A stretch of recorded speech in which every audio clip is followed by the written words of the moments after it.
আসসালামু আলাইকুম। এখন যে বিষয়টি নিয়ে আলোচনা করব সেটা হচ্ছে দল গঠন। যেকোনো দেশেরই সাংবিধানিক এবং নাগরিক অধিকার দল গঠন হতেই পারে। যেমন আমরা সর্বশেষ যদি একটি আন্তর্জাতিক উদাহরণ থেকে দেখি, ২ টি উদাহরণ দেওয়ার চেষ্টা করব। একটা হচ্ছে আমেরিকার বর্তমান রাষ্ট্রপতি মিস্টার ট্রাম্প। ট্রাম্প ১ম এ ডেমোক্রেটে যোগদান করলেন। দেখলেন যে না, তিনি সেখানে কোনো সুযোগ পাচ্ছেন না। তারপর গ্রিন পার্টিতে গেলেন। তারপরে পরবর্তীতে আরো একটি পার্টিতে গেলেন। সেখান থেকে উনি রিপাবলিকানে গেলেন। আবার ডেমোক্রেটিক পার্টিতে ফিরে আসলেন। আবার লাস্টে রিপাবলিকান পার্টিতে যে এর আগের টার্মসে তিনি রাষ্ট্রপতি হলেন। অর্থাৎ দল চেঞ্জ করা, দল গঠন করা বা এটা যেকোনো রাষ্ট্রেরই, সারা বিশ্বের রাষ্ট্রেরই একটা নাগরিক অধিকার। কিন্তু সেদিক থেকে যদি আবার আমরা দেখি রাশিয়ার ২ শক্তিধর নেতাকে নিয়ে আমি কথা বলছি। মিস্টার পুতিন উনি কিন্তু কোনো রাজনৈতিক উচ্চাভিলাষে ছিলেন না। মিস্টার পুতিনের ভিতরে শুধু একটি জিনিসই ছিল কি, সেই যে সোভিয়েত আমলের যে সোভিয়েত যে দাম্ভিক্য, সেটাই শুধু ওনার ভিতরে ছিলেন।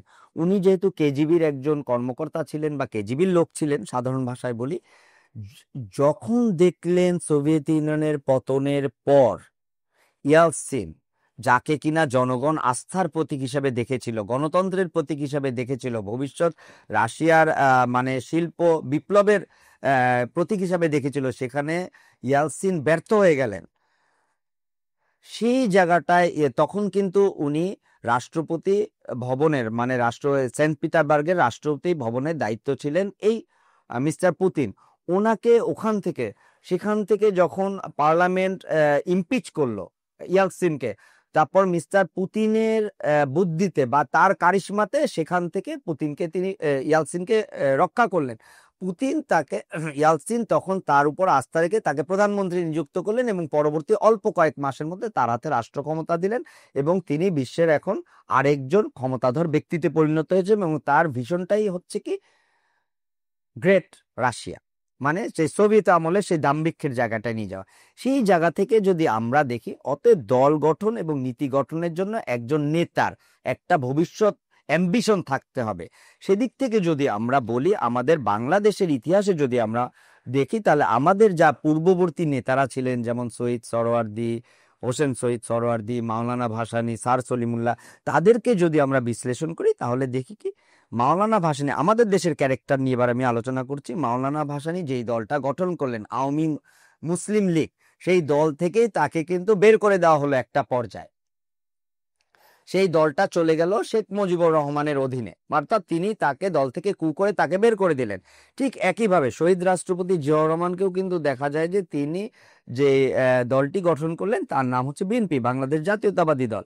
সেই দলটার যেই স্বপ্ন ছিল, উনি যে মেঘনা কাটা দিয়ে গেছিলেন ১৯ দফা যে বাংলাদেশ ভবিষ্যৎ পরিকল্পনা, দলটি কিন্তু এখন কিছুটা হলো তার লাইনচ্যুত, অর্থাৎ সেই জায়গাটায় তারা নেই। আবার যদি আরেকটা দল গঠন, যেমন জামাতে ইসলাম সবসময় ইসলামের কথা বলে, কিন্তু আমি একটা জায়গায় বুঝি না, বাংলাদেশে যে গণতান্ত্রিক চর্চা বা ভোটের চর্চা, এটা তো ইসলামে নিষিদ্ধ। তাহলে তারা কোন ইসলামের কথা বলছেন? সেই জায়গাটা কি তারা কখনো ক্লিয়ার করেছেন? এবং জাতীয় পার্টি, যারা কিনা সবসময় কখনো না কোনো লেজুর ভিত্তি ছিল, যারা কিনা ১৯৮১ সাল থেকে ১৯৯১ পর্যন্ত ছিলেন আওয়ামী লীগের বি টিম ছিলেন, কিন্তু ইন্ডিয়ার বি টিম বলতে পারেন বাংলাদেশে। এবং তারা পরবর্তীতে আবার দেখা যায় যে আওয়ামী লীগ যখনই ক্ষমতা এসেছে ৯৬ সালে এবং 1/11 পরে ২০০৯ সালে, তখনই কিন্তু তারা আওয়ামী লীগের বি টিম হয়ে গেলেন। অর্থাৎ আমাদের দেশে দল গঠনের প্রক্রিয়াগুলা কিন্তু আসলে ক্লিয়ার না। কোনো দল গঠনের প্রক্রিয়া ক্লিয়ার ছিল না কখনো। ঠিক কেন ক্লিয়ার ছিল না? কারণ আমরা জাতি হিসাবে, জাতীয় মূল্যবোধ হিসাবে, আমাদের জাতীয় সত্তা হিসাবে আমরা কিন্তু কখনো দাঁড়াতে পারিনি। এটার মূল কারণ হচ্ছে ছাত্র রাজনীতি নিষিদ্ধ না করা। অর্থাৎ ছাত্র রাজনীতি থাকবে জাতীয় স্বার্থে, ছাত্র রাজনীতি কখনো দলীয় স্বার্থে আসবে না। এই জায়গাটা যদি আমরা বুঝতে পারি, সারা বিশ্বে কোথাও কিন্তু দলীয় স্বার্থে ছাত্র রাজনীতিকে এখন প্রশ্রয় দেওয়া হয় না, নিষিদ্ধ। ইভেন ভারত পাকিস্তানেও নিষিদ্ধ, নেপালে নিষিদ্ধ, শ্রীলঙ্কায় নিষিদ্ধ, কিন্তু আমরা কিন্তু সেই জায়গাটা এখনো রয়ে গেছি। এবং ইভেন বর্তমান যে সরকার অন্তর্বর্তী সরকার যাকে বলা হচ্ছে, যেটা বৈষম্য বিরোধী আন্দোলনের পরে বসেছেন, তাদেরকেও দেখা যাচ্ছে তাদের ভিতরে সেই ছাত্র সংগঠনের সদস্য এবং বাইরে থেকে তারা একটি দল গঠন করে ক্ষমতায় আসার চেষ্টা করছে। অর্থাৎ আমরা কিন্তু আরেকটি ভুল পথে হাঁটা দিয়েছি। দল গঠন করা এবং রাজনীতি করা নাগরিক অধিকার, সাংবিধানিক অধিকার, সেটা নিয়ে কোনো বিতর্ক নেই। কিন্তু কিভাবে করছি, কোন পর্যায়ে করছি, আইনে কোথায় জাতি গঠনে আমরা ব্যত্যয় ঘটাচ্ছি, এটা হচ্ছে কিন্তু আমার বক্তব্যের মূল বিষয়। ঠিক একইভাবে দেখা যায় যে আমাদের দেশে সরকার গঠন করে ক্ষমতায় থেকে, এবং আরেকটি দল গঠিত হয় বিরোধী দলে থেকে সেই সরকারের লেজুর ভিত্তি করার জন্য। যেমন আমাদের দেশের ম্যাক্সিমাম বামপন্থী রাজনৈতিক দল এবং ইসলামপন্থী ছোট ছোট রাজনৈতিক দলগুলাই কিন্তু কারো না কারো লেজুর ভিত্তিতে পারছে, অর্থাৎ তাদের কিন্তু কোনো জনসমর্থন নেই। কিন্তু আমাদের নির্বাচন কমিশন, আমি জানি না তারা কোন প্রসেসে তাদেরকে কিন্তু মানে নির্বাচনে দাঁড়ানোর রেজিস্ট্রেশন দিচ্ছে বা অনুমতি দিচ্ছে, এটা তারা তারা বলবে। তারা যেহেতু দায়িত্বে আছেন, আমি জানি না তারা কিভাবে দিচ্ছেন, এটা তাদের প্রক্রিয়া, সেটা নিয়ে আমার কোনো বক্তব্য নেই। কিন্তু এখন এই যে আমি কথাটা বললাম যে আমাদের দেশের দেখা যাচ্ছে যে সরকারি দল গঠন ম্যাক্সিমামই দেখা যায় সরকারে বসে গঠন করে, যেমন আওয়ামী লীগ। আওয়ামী লীগ তো যে সরকারে বসেই গঠিত। 1971 সালে আওয়ামী লীগ কি ভোটের মাধ্যমে ক্ষমতা এসেছিল? সেই ভোট তো হয়েছিল 1969 সালে, সেটা তো ছিল পুরো পাকিস্তান, তখন তো পাকিস্তানের অধীনে নির্বাচন হয়েছিল। অর্থাৎ বাংলাদেশের স্বাধীনতার পরে তারা কিন্তু সরকার গঠন করেছে আওয়ামী লীগ হিসাবে, আওয়ামী লীগ সরকার আমরা বলি। তারা কিন্তু অর্থাৎ সরকারে বসেই দল গঠন করেছে, এবং সে কিন্তু আওয়ামী লীগকে নিষিদ্ধ করে সে শেখ মুজিবুর রহমান 1975 সালে বাকশাল গঠন করেছিলেন, অর্থাৎ সরকারে বসে কিন্তু নতুন দল গঠন করলেন। ঠিক একইভাবে শহীদ রাষ্ট্রপতি জিয়াউর রহমান 7ই নভেম্বর সিপাহী জনতার বিপ্লবে, ধরেই নিলাম সেটা রাষ্ট্রের কাম্য ছিল, ঠিক যেভাবে 24 সালের বৈষম্য বিরোধী আন্দোলন রাষ্ট্রের কাম্য ছিল, রাষ্ট্র চাচ্ছিল। অর্থাৎ এই দুটি ঘটনাই কিন্তু মিলে যায় ইতিহাসের সাথে। 7ই নভেম্বর 1975-এর এবং 24-এর সেই জুলাই আগস্টের আন্দোলন, দুটির কিন্তু অনেক মিল আছে ইতিহাসের দিকে তাকালে। কিন্তু দুটির আবার ভুলটাও আমরা দেখতে পাই। কি বলতে, জিয়াউর রহমান যেখানে বহুদলীয় গণতন্ত্রকে স্বীকৃতি দিয়েছিলেন, আর আবার 24-25-এ এসে আমরা দেখতে পাই এই সরকারে বসে সেই ছাত্ররা কিন্তু দল গঠন করছে, এবং সরকারের ভিতরে এবং বাইরে ছাত্ররা রয়ে গেছে। যদিও একজন পদত্যাগ করেছেন সরকার থেকে, কিন্তু তার পদত্যাগ নিয়েও যদিও বিতর্ক আছে, তিনি সাংবিধানিকভাবে কোন আইনের ভিত্তিতে কিভাবে পদত্যাগ করলেন, ভবিষ্যতে কিন্তু এই প্রশ্নটা বারবার আসবে। ঠিক সেভাবে যদি আমরা আবার দেখি, প্রতিটি দলই যারা সরকারে বসে রাজনৈতিক দল গঠন করে, এই জায়গা থেকে বলতে হয় এবার একটু আলাদা ভিন্ন মাত্রা দিয়েছেন।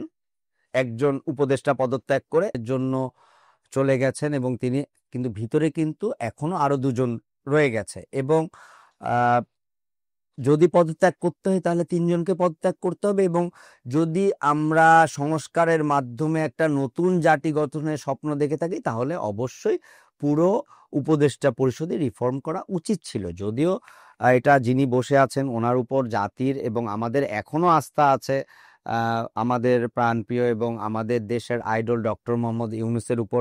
যদিও ওনার রাজনৈতিক কোনো প্রজ্ঞা বা রাজনৈতিক দল করার বা রাজনীতি করার এবং বাংলাদেশ সম্পর্কে উনি কতটুকু অকিবহাল আমি জানি না, কিন্তু তার আশেপাশে কিন্তু অনেক বিজ্ঞ লোক আছেন, ওনার অ্যাডভাইজাররা আছেন, ওনার যে পিএসরা আছেন, এবং ওনার তথ্যকর্মীরা আছেন, যারা তারা কিন্তু বিজ্ঞ, তারা বাংলাদেশ সম্পর্কে, কিন্তু তারা কতটুকু ইনফরমেশন দিচ্ছেন আমি জানি না।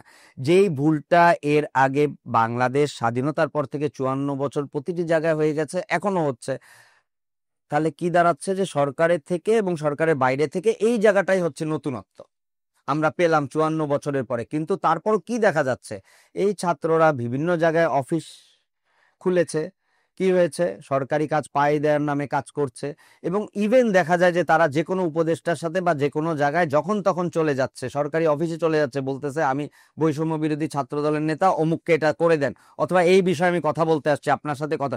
এই সাহসটা তারা কোথায় পেল? একজন সরকারি কর্মকর্তা যিনি কিনা বিসিএস ক্যাডার, উনি যেই হোক, উনি যদি অন্যায় করে রাষ্ট্র দেখবে, উনি যদি অন্যায় করে আইনের আওতায় ওনাকে আনার অনেক ব্যবস্থা আছে। কিন্তু এই যে তারা ক্ষমতার অপপ্রয়োগ করছে, সে অপপ্রয়োগ নিয়ে কিন্তু কেউ কথা বলছে না, যেটা কিন্তু জাতির জন্য ভবিষ্যতে, এখন যে ঘটনা ঘটছে এখন থেকে বলবে না, আজ থেকে 5 বছর পরে, 10 বছর পরে, 20 বছর পরে এটা কিন্তু ইতিহাসের পাতায় লেখা হবে কি কারণে বর্তমান যে জনগণের স্বপ্ন ছিল যে সংস্কারের মাধ্যমে একটি নতুন জাতি, যে স্বপ্ন আমাদের স্বাধীনতার পর থেকে ধূলিসাৎ হয়ে গেছে, সেই জায়গাটা আমরা যেতে পারবো, আশা ছিল, সে আকাঙ্ক্ষা কেন ধূলিসাৎ হলো, এটাও কিন্তু এই বর্তমান ছাত্রদের অপরাজনীতির একটি কারণ, এবং তাদেরকে যারা সুযোগ দিয়েছেন তাদের রাজনৈতিক ব্যর্থতা এবং তাদের চিন্তা চেতনার ব্যর্থতা আমি বলবো। সেই জায়গা থেকে যদি আরেকটু আমি বলতে পারি, যেহেতু আমাদের প্রধান উপদেষ্টা ডক্টর মোহাম্মদ ইউনূস উনি বাংলাদেশের আইডল, সেটা অস্বীকার করার সুযোগ নেই। ওনার কিন্তু একবার এক্সপিরিয়েন্স আছে, উনি কিন্তু এর আগেও উপদেষ্টা পরিষদের সদস্য ছিলেন, কিন্তু উনি কিন্তু এখন কন্ট্রোল করছেন না। উনি হাসি মুখে অনেক কথা বলেন, যেটা হচ্ছে একজন ব্যক্তির খুবই একটা মানে বলবো গ্রহণযোগ্য ব্যাপার, এটাতে জনগণ এবং সাংবাদিকতা শুনতে ভালো লাগে। কিন্তু ব্যাপারটা হচ্ছে সে হেসে সব কথা বলে ফেললাম সহজ সরল ভাবে, এটা কিন্তু রাজনীতি না। রাজনীতিতে অনেক কিছু থাকবে, আমি এটা করব। যেমন তিনি কিন্তু 111-এর সময় রাষ্ট্রপতিকে বলেছিলেন যে সবাই আপনাকে অনেক কথা বলবে, আপনি শুনবেন না, আপনার যেটা মনে আসে আপনি সেটা করবেন। কিন্তু এখন তিনিই দেখা যাচ্ছে তিনি শুধু এই ছাত্রদের কথা মতো সবগুলা সিদ্ধান্ত কিন্তু নিচ্ছেন, বা ওনার উপদেষ্টারা নিচ্ছেন, কিন্তু সেই জায়গাতেও উনি কিন্তু কোনো ইন্টারফেয়ার করছেন না। ওনার উপর জাতির অগাধ বিশ্বাস এবং আস্থা ছিল। সেই জায়গা থেকে আমার আমার মানে একটি প্রশ্ন এসে যায়, শুধু দুঃখ বলবো না, প্রশ্ন এসে যায়, তাহলে আমরা কোন দিকে যাচ্ছি? আবার কি আমরা ব্যর্থতার আরেকটি ইতিহাস রচনার দিকে যাচ্ছি?